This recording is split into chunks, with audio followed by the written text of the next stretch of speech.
I want to give a shout out to our new sponsor here on the channel, PrizePicks. If you want to add some excitement to this football season, PrizePicks is the best way to do it. I've been crushing it already this year. It's super easy. You just pick 2 or more players, choose if they'll go for more or less on their projected stats, and boom, place your entry. It's super simple and fast. Lock in your picks in less than 60 seconds. And to play, I have just the deal for you guys. When you sign up with PrizePicks, use code DoubleMove. You'll get a guaranteed $50 when you play just $5 in lineups. Plus, get the special Caleb Williams promo running right now. If he throws for just half a yard, you're good to go. So go to prizepicks.com or download the app and use my code DoubleMove to claim your $50. Thank you to PrizePicks for sponsoring the channel. Now, let's get into the video.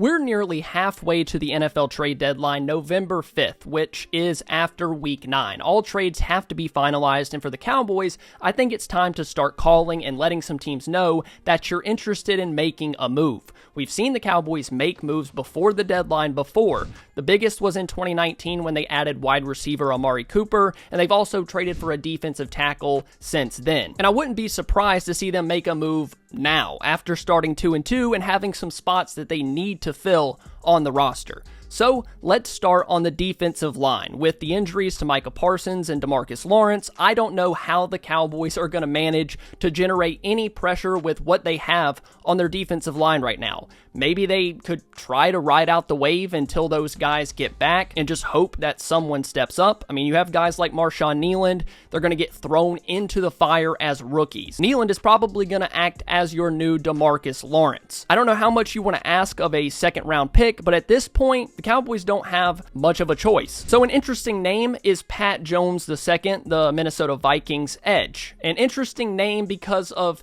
his career trajectory up to this point. Last year, PFF ranked him in last place among qualifying edge rushers. Now, don't freak out, because this year, he's averaging more than a sack per game in the first 4 weeks of the season. And he isn't even a starter for the Vikings. Now, we all know that when you find a good edge rusher, you keep those guys around. But maybe the Vikings think it's fool's gold and try to move him while the market is hot. And maybe the Cowboys think that it's worth taking a chance on his upside. Jones is already up to 5 sacks on the year, and I think he could really help the Cowboys pass rush that has really struggled to generate any pressure this year. Jones, for the Vikings, is still on his rookie deal and has another year left in 2025, so it'd be more than a 1-year rental and a guy worth calling about. Next up is DJ Jones, the defensive tackle from the Denver Broncos. Jones signed a 3-year, $30 million deal with Denver before the 2022 season, so he's in the final year of his contract, making $10 million per year. The Broncos aren't really in sell now mode, or not yet, like a team that might be 0-4 and 1-3, but maybe they would be interested in moving a piece for a draft pick. Jones is going to be 30 years old in January, so he's not going to be someone that the Cowboys would extend long-term, but he could help as a rental piece. A big, run-stopping defensive tackle is something that you need on this team, even with the emergence of Mozzie Smith.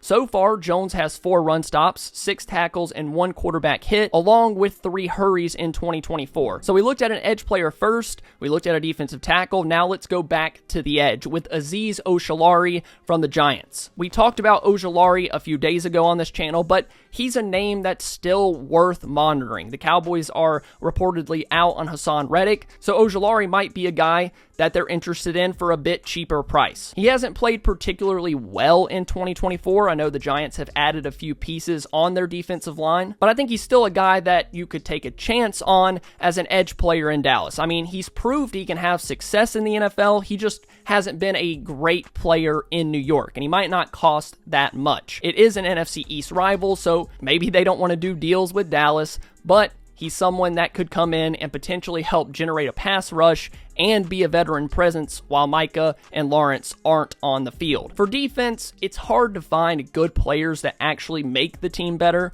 Most teams are not just going to willingly give up defensive studs for anything less than a top 50 pick. And we know how Dallas is with keeping their draft picks. As far as finding someone on the defensive side of the ball that is an instant upgrade over what you have, I think there might be more hidden gems on the offensive side of the ball.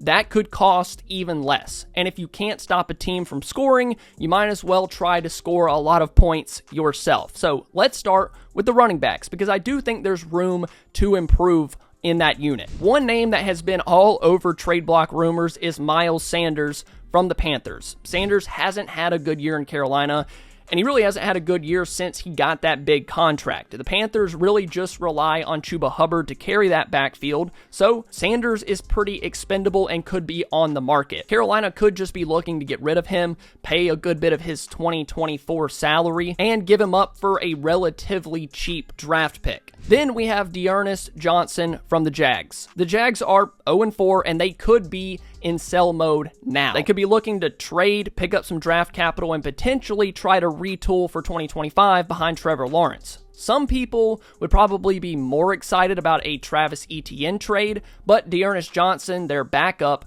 could be available now. So far, Johnson has 4.2 yards per carry, with 3.3 yards coming after contact. Granted, that's only on 9 carries this year behind Etienne and Tank Bigsby, but I can't imagine why the Jags wouldn't be interested in moving him. He hasn't hardly played this year, but he's shown things that your running back room hasn't, and he could be an upgrade over what they have in that room. So, D'Ernest Johnson is certainly an intriguing name. Next up, we have Dameon Pierce from the Texans. He was hurt in week 1 against Indianapolis with a hamstring injury, and he hasn't played since. He's a name that has been tied to the Cowboys since the beginning of the offseason as a potential trade target. But after the Texans signed Joe Mixon, and he is unfortunately injured too, maybe Pierce is still a trade target for a lot of teams. I do think the Cowboys need to at least make calls to improve their running back room. Even if they want to keep Rico as their running back 1, maybe give him a running mate that has a little bit more juice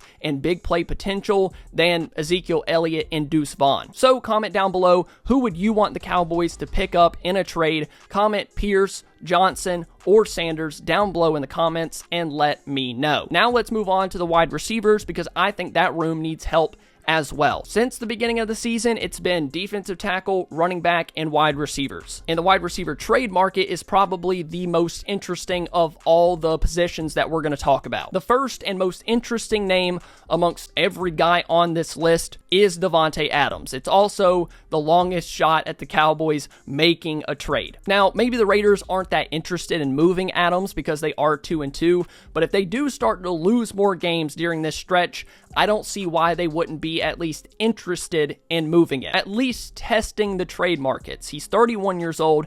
That's getting up there for a wide receiver, but he's still got juice left for 2024 and maybe even a little bit left in 2025. But could you imagine 2024 Davante Adams across from CeeDee Lamb? That makes your offense so much better. And if the Cowboys want to score a lot of points, not make a move on defense, Davante Adams is a name that would do that instantly. Now let's talk about another vet in DeAndre Hopkins. Hopkins hasn't been a huge piece for the Titans so far this year, while they sit with an 0-3 record heading into Monday Night Football. He's gotten just 10 targets over the last 3 games, and with a losing record, that lines up for a team that could move on from a wide receiver. Like Adams, Hopkins is getting up there in age, but he had a really good 2023 with Tennessee. That offense just hasn't been good this year, hasn't found a way to get him the ball, and it also hasn't found a way to get Treylon Burks the ball, another Titans wide receiver that could potentially be on the market. Burks has just 2 catches for 11 yards in 2024. He's certainly been a disappointment, and he hasn't lived up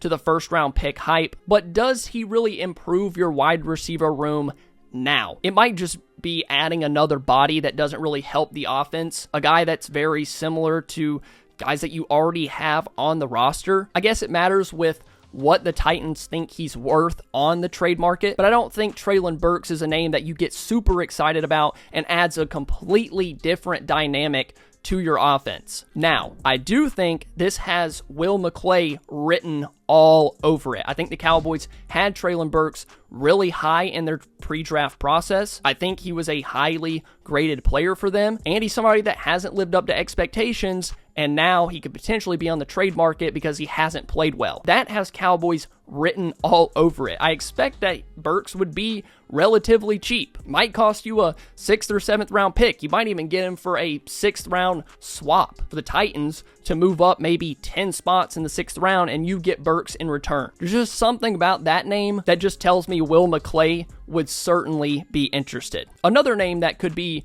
relatively cheap is Deontay Johnson from the Panthers. The Panthers traded for Johnson this offseason, but at 1-3 now, the Panthers could be in sell mode very shortly, especially if they fall to 1-4, 1-5. What I like about Johnson is he's a route runner type that Dak has had success with in the past. Now, his hands can be a little suspect, but he's someone that gives you a wide receiver 2 and probably an upgrade over Brandon Cooks at this point in his career. Somebody that can create separation. I'm not sure how much you trust the hands. He's dropped quite a few passes for Carolina this year, but when you need a 3rd down pickup, you need somebody to get open that's not named CeeDee Lamb. Deontay Johnson could be that guy. And now for our last name, you guys are going to be furious, especially if you were mad at the initial move that the Cowboys made, but we got to talk about it.